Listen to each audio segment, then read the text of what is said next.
Nestled in the southern part of Kwara State, Omupo, sometimes called Omu-Ipo, is an ancient Igbomina Yoruba town whose roots run deep into the soil of Yoruba history.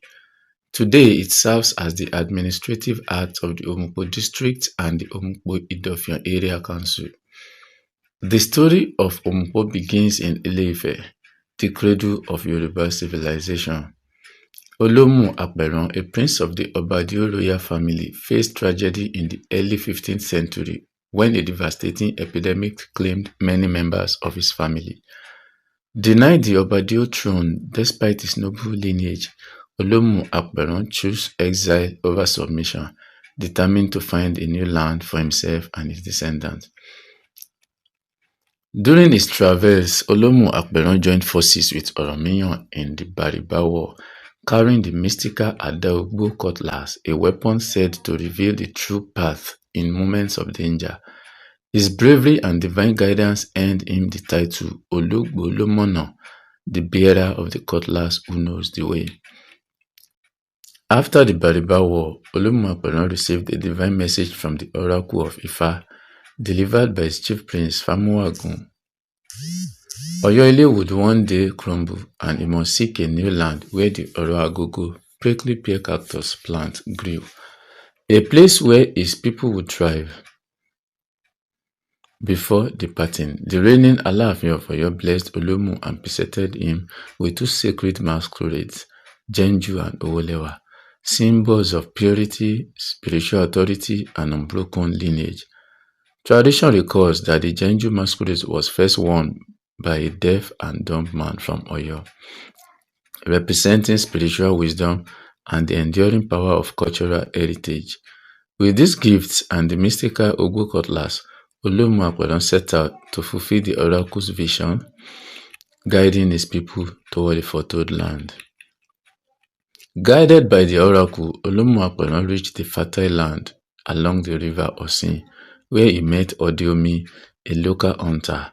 Recognized for his spiritual and royal authority, Olomu-Apẹran became the leader of the people, uniting the settlers under the guidance.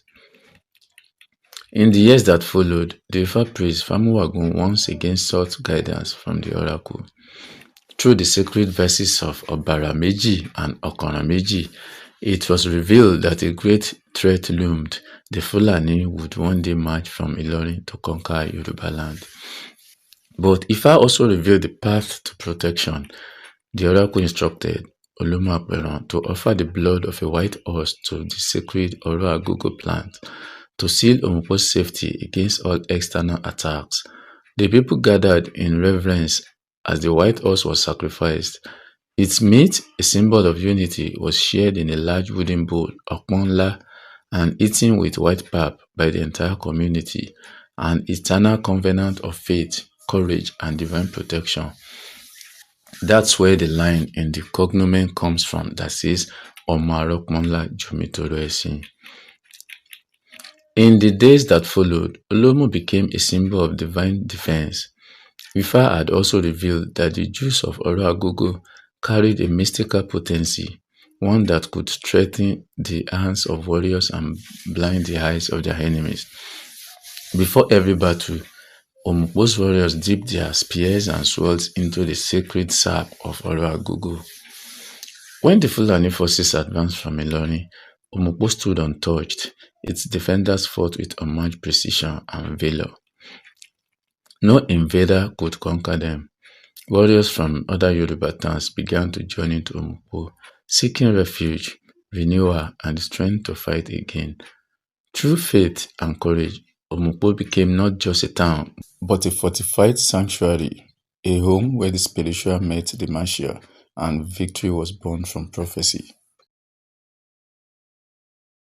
Before his death, Olomu-Apẹran gave his only surviving son, Kujenrola, a branch from the sacred Omo tree, which he planted in the new settlement. This act earned him the title Alomo-Ale, the one who planted the Omo tree, a living testament to the continuity of the royal lineage. Omupo's cultural heartbeat is felt in its festivals, the Oba Agba or Baba Agba, Festival and the Egungun Festival celebrate the ancestors, music, dance, and the enduring spirit of the Yoruba people, linking the living to the spiritual world. Islam arrived through Awobimpe, daughter of Kujenrola, who embraced the faith as Nana Aishat after marrying a Muslim scholar in Oyo. She later moved to Omupo with a following of Muslim faithful, marking the start of a new spiritual chapter. Settled at Nono compound, she ruled as regent for over 50 years, bridging tradition, royalty, and faith. Today, her legacy lives on in the annual Maulud Nabi celebration, led by Sheikh Muhammad Ainla Awal since 1979. And after his death in 2009, his children continues the hosting of the annual event. In 1926, Christianity came to Omupo via missionaries from the Igbomina Anglican Diocese, who established the town's first primary school in 1942. This brought education and a new spiritual dimension, creating harmony between Islam, Christianity, and Yoruba cultural heritage. Omupo's progress is the work of its people, from Muslim Community Primary School 1956, Piped Water 1961, Omupo Grammar School 1967, Electricity 1974, Cottage Hospital 1981, and Omupo Muslim College 1994. The spirit of Ajoshi communal self-help has shaped the town. The 15th Olomu of Omupo, Oba Jimoh Aweda Olarinyoye, born to the Makaye ruling house, was a visionary leader and first monarch turbaned by his people in Omupo. His reign saw electrification, establishment of town hall, health center upgrades, and the recognition of Omupo as a political constituency. Known for integrity, fairness, and bridging Lagos and Omupo communities, he left a legacy of peace and development when he passed at 94 in 2009.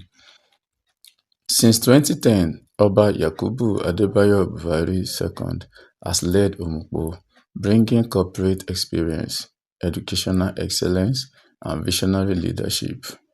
Educated in Nigeria and the UK with decades in banking and finance, he continues to guide Omupo toward progress, unity, and preservation of its cultural heritage.